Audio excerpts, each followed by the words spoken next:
మరి ఎవరైనా చచ్చిపోతే 3 వద్దుల్లా 5 వద్దుల్లా 9 వద్దుల్లా పక్షికి పెడతాం.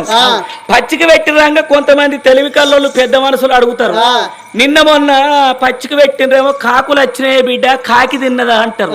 ఈ కాకే ఎందుకు ముట్టన్నాయి అంటే దానికి ఒక అర్థం ఉన్నది. ఎందుకంటే కాకి ముడితే మన కర్మ తొలగిపోతుంది.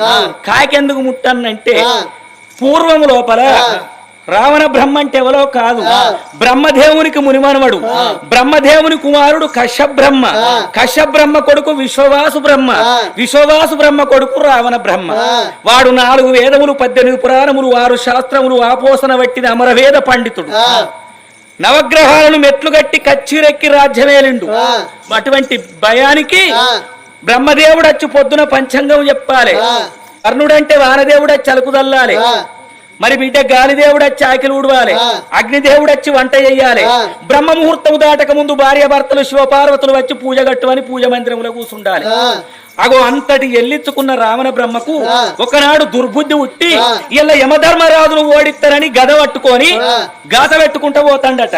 యమధర్మరాజు చూసిండు, కొంచెం పొల్ల కొంగు పడితే మంచోళ్ళ మానం పోతుంది, ఆ వాని జోలికి పోయి బిడ్డ చేయి చూయించుకునేందుకు జట్ట కనిపించుడేందుకు, ఆడు మంచోడు కాదు. నవగ్రహాలని మెట్లు కట్టిండు, సురతి 33 కోట్ల దేవతలు ఎట్టి పడుతున్నాడు, ఎన్నన్న జాగుంటానని యమధర్మరాజు ఉరుకుతాడు. ఉరుకుతా అంటే చచ్చిపోయిన కాకి కనిపించింది. ఆ కాకి యొక్క శరీరము లోపల యమధర్మరాజు తలదాసుకున్నాడు. దాన్ని పరకాయ ప్రవేశము అంటారు. పరులు అంటే ఇతరులు, కాయము అంటే శరీరము. మరి దాని పరకాయ విద్య వచ్చినోడైతేనే అంత ప్రవేశించగలుగుతాడు. కాకి కడుపులో వచ్చి యమధర్మరాజు జాగున్నాడు. మరి రావణసూరుడు యమపురి పట్టం అంతా తిరిగిండు గాని యమధర్మరాజు కనిపించలేదు. పిరికి బంద కుమ్మరి పిల్ల మట్టికి రాదా, ఇయ్యల్ల కాకపోతే రేపు బయటికి రాదా, విధి అనాడు కాకుండా చంద్రుడు తది అనాడైనా తనకు తాను బయటకు వస్తాడు, దొరకకపోతాడా ఏడికి పోతాడని వాడు వెనకకు మరి లంకకు వేయండు. తర్వాత కాకి కడుపులోకి వెళ్లి బయటికి వచ్చిన యమధర్మరాజు, ఓ కాకి దిక్కుతోచని పరిస్థితి లోపల లంకానగరమేలే రావణ బ్రహ్మకు భయపడి నీ కడుపు లోపల నా తల దాచుకున్నా, నన్ను కాపాడినవు, నీకొక్క దీవెన పెడుతున్నా, ఎప్పటికి నీకు వయసుతనమే ఉంటది గాని ముసలితనం అనేది ఉండదు, అకాల మృత్యువు చేత దత్తవు గాని ఆయుష్ కూడిందని నా ఇచ్చ నేను వచ్చి ప్రాణం దియ్యా.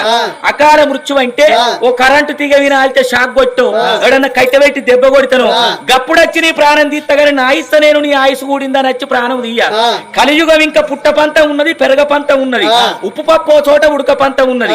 ఏ తల్లిదండ్రి చచ్చిపోతే కన్న కొడుకులు అయ్యవ్వకు అగ్గిపెట్టి 3 వద్దుల్లో 5 వద్దుల్లో 11 వద్దుల్లో 9 వద్దుల్లో పచ్చికి పెడితే కాకి గిట్టచ్చి తిన్నదనుకో చక్కగా అటువంటి వాని జీవి స్వర్గం పోవాలి, నరకం రావద్దని దీవెన పెట్టిండు యమధర్మరాజు.